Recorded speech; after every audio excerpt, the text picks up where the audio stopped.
President Donald Trump announced big new tariffs on cars. That's where we're starting the 7 from the Washington Post. I'm Hannah Jewell. It's Thursday, March 27th. Let's get you caught up with today's 7 stories.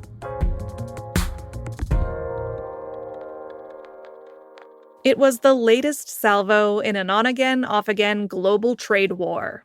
President Trump announced plans yesterday to impose a 25% tariff on imported automobiles and auto parts. He spoke from the Oval Office yesterday. And this is very modest.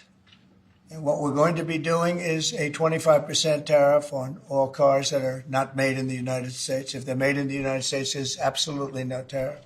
We start off with a 2.5% base, which is what we were at, and we go to 25%.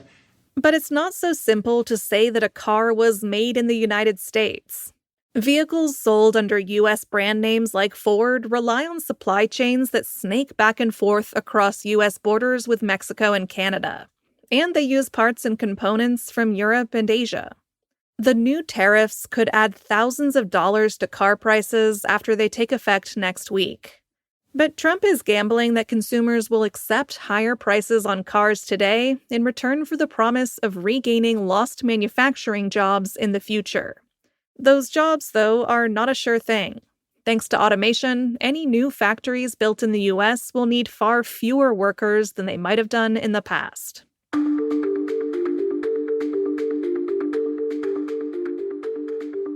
The Atlantic published a transcript of signal messages between top Trump officials. That's number 2. By now, you've probably heard about this mounting controversy. But to recap, the nation's most senior national security officials discussed plans to attack Houthi militants in Yemen on a Signal group chat.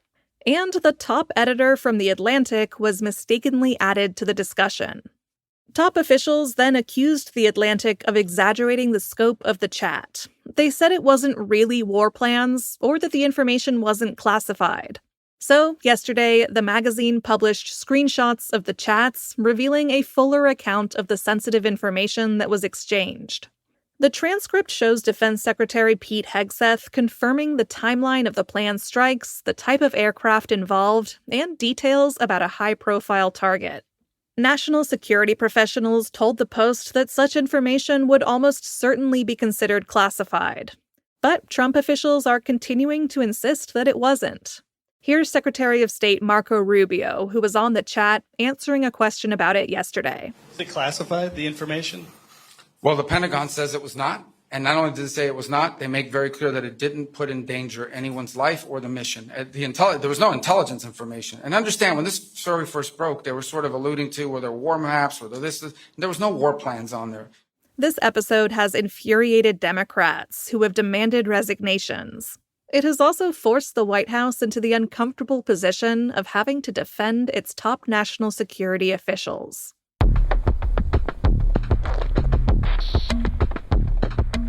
Number 3. The Social Security Administration backed off a plan to cut phone services for disabled people. The agency had proposed this month that everyone filing claims must first verify their identity online or in person, removing a phone option that has been in place for years. The changes were scheduled to take effect on Monday. But the plans were met with a strong backlash. Advocates said the shift would make it impossible for many disabled and elderly people with limited mobility or computer skills to apply for key welfare programs. So yesterday, the agency partially backed off. It said those applying for Medicare, disability benefits, and supplemental income help can continue to file claims and authenticate their identity over the phone. But millions of people filing for retirement or survivor benefits will still be bound by the no-phone rules. Social Security leaders say these new restrictions will safeguard the system against fraudulent activity. But many experts say that threat is exaggerated.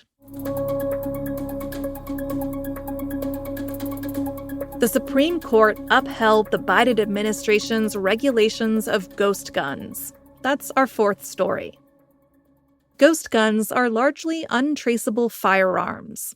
They're typically purchased as kits online and assembled at home, and they've been involved in a growing number of crimes in the U.S.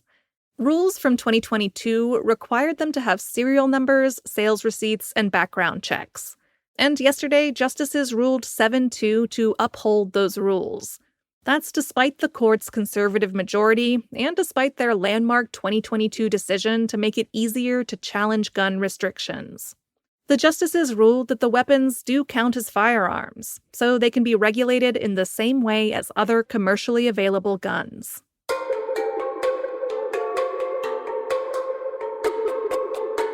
Number 5. Masked agents detained a Tufts University student. Rumeysa Ozturk is a Turkish citizen and a Fulbright scholar doing a PhD on a student visa. She was on her way to an interfaith center to break her Ramadan fast on Tuesday when plainclothes agents in masks descended on her.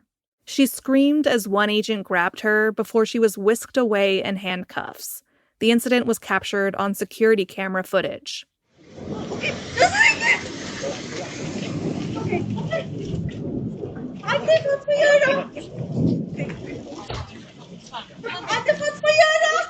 Ozturk's lawyer says that she has not been charged with a crime and that the agents were from the Department of Homeland Security. President Trump has vowed to deport international students who were involved in campus protests over the war in Gaza.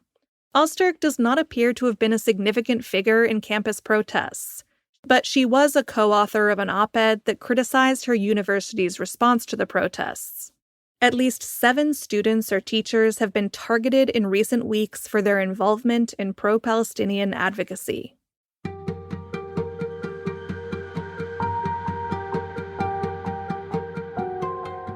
It's about to feel more like June than March across the country. That's number 6. March has already been warmer than average for most states, and now, for many Americans, it's about to heat up a little more.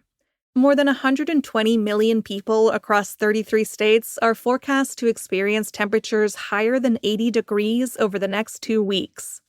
June-like warmth will reach the plains today, where it may break records. It's coming to the Midwest tomorrow and the East Coast on Saturday. And another round of unseasonable warmth is possible next week. In our newsletter today, you can find a handy tool for finding out how hot it's going to get in your state. Just follow the link in our show notes.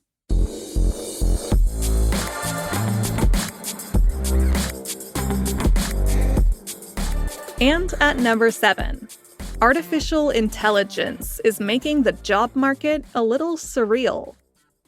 If you're looking for a job right now, or looking to hire a new employee, you've probably encountered a lot of AI. Companies are increasingly relying on AI recruiters and application scanning systems, and job hunters are using AI to boost applications, writing or reviewing their CVs, and mass applying to job ads. That is causing chaos. Applicants can't find a human to talk to, and employers can't figure out who's real and who's not. One employer even shared a video on LinkedIn of the time they had to cut a virtual interview short when it became clear the job candidate was actually a deepfake. That's an AI-generated person. And that's a great video. Find it in our story, which we link to in our newsletter today. So, job seekers and hiring managers are in despair. And the problem doesn't seem to be going away anytime soon. Everyone wants a real human being, and nobody can seem to find one.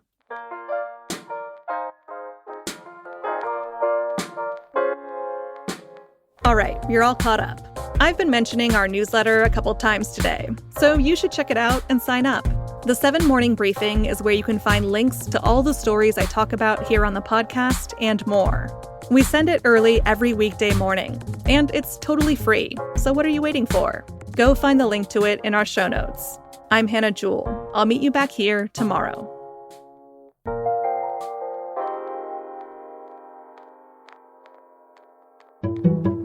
My name is Michelle Singletary, and I'm the personal finance columnist for The Washington Post. When I was growing up, I was raised by my grandmother, who was such a masterful money manager. And I watched her handle her money and talk to me about it. And I like to think that I'm the reader's big mama.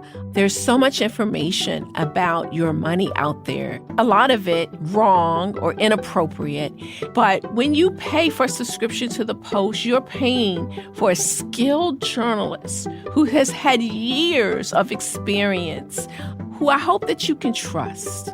Your subscription helps pay for my salary. It helps pay for the illustrators, the copy editors, all the people who are involved in putting together the material that you read that could help inform your life. I'm Michelle Singletary, and I'm one of the people behind the Post.